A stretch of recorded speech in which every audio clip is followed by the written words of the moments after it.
passons à présent à la situation problème numéro 2, intitulé Détermination expérimentale de la nature d'un métal.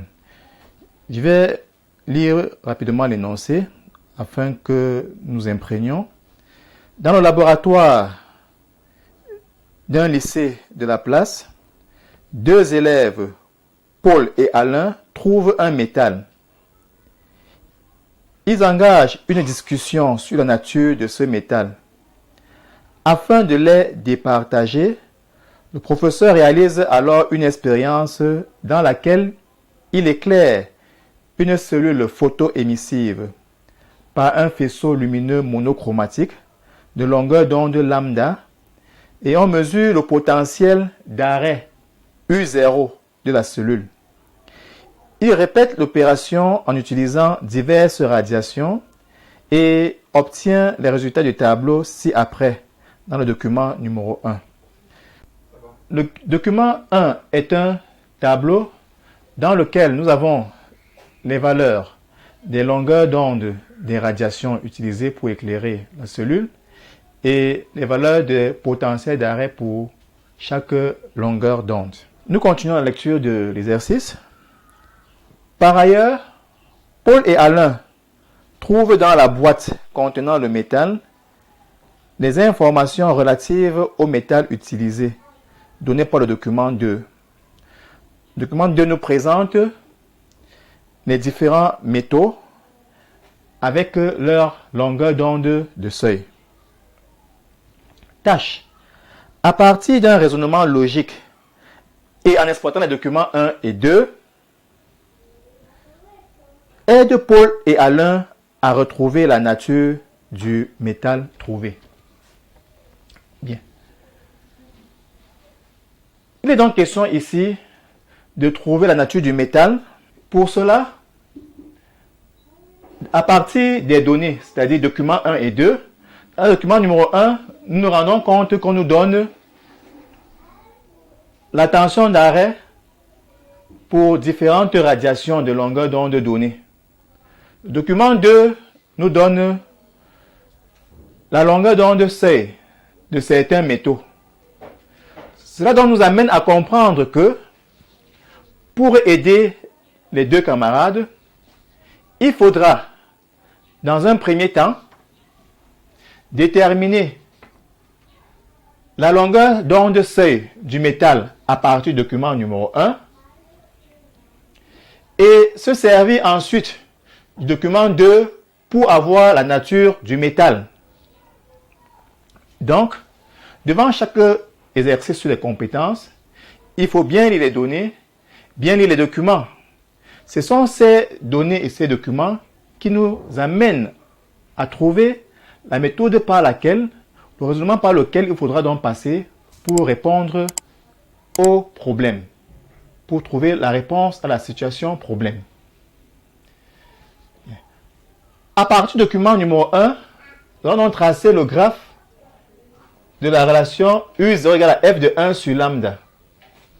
Donc, dans le tableau, nous avons donné les valeurs de lambda et de U0. Donc, nous complétons avec les valeurs de 1 sur lambda. Donc, nous effectuons le calcul. Nous trouvons 1 sur lambda et nous mettons les résultats dans le tableau. Tracé de la courbe.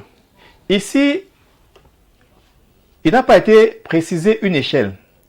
Généralement, quand on a un graphe à construire, si une échelle n'est pas donnée, n'est pas imposée par l'examinateur, c'est à vous, les candidats, de choisir une échelle. Et très souvent, il faut choisir une échelle qui vous facilite le plus la tâche. Une échelle qui vous permet de placer facilement les points sans trop d'efforts. Pour le cas présent, choisissons pour échelle en abscisse 2 cm pour 10 puissance 6 mètres moins 1 et en ordonnée 5 cm pour 1 volt. Alors, nous avons ici notre graphe. On commence par graduer le graphe en se servant de l'échelle. En abscisse, par exemple, nous avons 2 cm pour 10 puissance 6 mètres moins 1. Ça veut dire que quand je compte 1, 2 cm, ça me fait 10 puissance 6 mètres moins 1. Comme j'ai mis ici entre parenthèses 10 puissance 6 mètres moins 1, je mets 1 ici, sachant que 1 fois 10 puissance 6 mètres moins 1, ça fait 10 puissance 6 mètres moins 1. Je compte encore 1, 2 cm, cela me fait donc 2 fois 10 puissance 6 mètres moins 1. Je compte encore 1, 2 cm, ça me fait 3 fois 10 puissance 6 mètres moins 1. En ordonnée, nous avons dit 5 cm pour 1 volt. Donc je compte 1, 2, 3, 4, 5 cm. Cela fait 1 volt. 1, 2, 3, 4, 5 cm. Cela fait 2 volts. Si on essaie de faire une règle de 3, nous allons voir que si par exemple 5 cm représente 1 volt, combien de centimètres feront 0,2 volts? 0,2 volts, c'est la première valeur du tableau là. Donc, la règle de 3 nous amène à écrire donc que nous aurons 5 cm multiplié par 0,2 divisé par 1, ce qui fait 1 cm. Cela veut donc dire que 1 cm correspond à 0,2 volts. De même, pour placer les valeurs sur l'axe des abscisses, on va utiliser l'échelle. On nous dit ici 2 cm pour 10 puissance 6 mètres moins 1. 2 cm pour 10 puissance 6 mètres moins 1. Maintenant, pour la première valeur également, qui est 1,72 fois 10 puissance 6 mètres moins 1, j'écris donc combien de centimètres pour 1,72 fois 10 puissance 6 mètres moins 1. Cela veut donc dire que nous aurons 2 cm multiplié par 1,72 fois 10 puissance 6 divisé par 10 puissance 6. Ce qui va nous donner 3,44 cm. Chaque fois qu'il faudra placer un point sur le graphe, en abscisse, pour avoir la correspondance en centimètres, il faudra tout simplement multiplier les grandeurs qui sont dans le tableau par 2, d'après ce que vous voyez ici. Et chaque fois qu'il faudra placer l'ordonnée, il faudra multiplier la grandeur qui est dans le tableau par 5 pour avoir la correspondance en centimètres. Ainsi, si vous avez bien suivi, je l'espère, nous allons placer les points.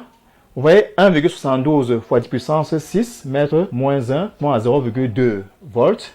2 puissance 6 mètres moins 1 correspond à 0,56 volts. 2,33 fois 10 puissance 6 mètres moins 1 correspond à 0,93. 2,5 correspond à 1,18. 2,78 correspond à 1,5. Après avoir placé les points, nous joignons les points. Nous nous rendons donc compte que ces points sont pratiquement alignés. Et cette courbe, vous l'avez tracée en classe, et le professeur a dit que cette courbe s'appelait la courbe de Millikan. C'est Millikan qui fut le premier à tracer dans cette courbe pour déterminer expérimentalement la constante de Planck. Il est donc question pour nous d'utiliser le graphe que nous avons tracé pour déterminer la longueur d'onde seuil du métal. Pour cela, à partir de la relation d'Einstein sur les faits photoélectriques que vous avez étudié en classe, EC max égale à EU0 égale à HC facteur de 1 sur lambda moins 1 sur lambda 0. On a donc U0 égale à HC sur E facteur de 1 sur lambda moins 1 sur lambda 0. U0 égale à 0 si et seulement si 1 sur lambda moins 1 sur lambda 0 égale à 0, soit lambda égale à lambda 0. On constate donc que lambda 0 est la valeur de lambda pour laquelle U0 égale à 0. Ceci veut donc dire que le point d'intersection de la droite obtenue avec l'axe des abscisses correspond à la valeur de 1 sur lambda 0. Donc, pour déterminer 1 sur lambda 0, je prolonge la droite obtenue et je trouve son point d'intersection avec l'axe des abscisses. Donc, ceci correspond à 1 sur lambda 0.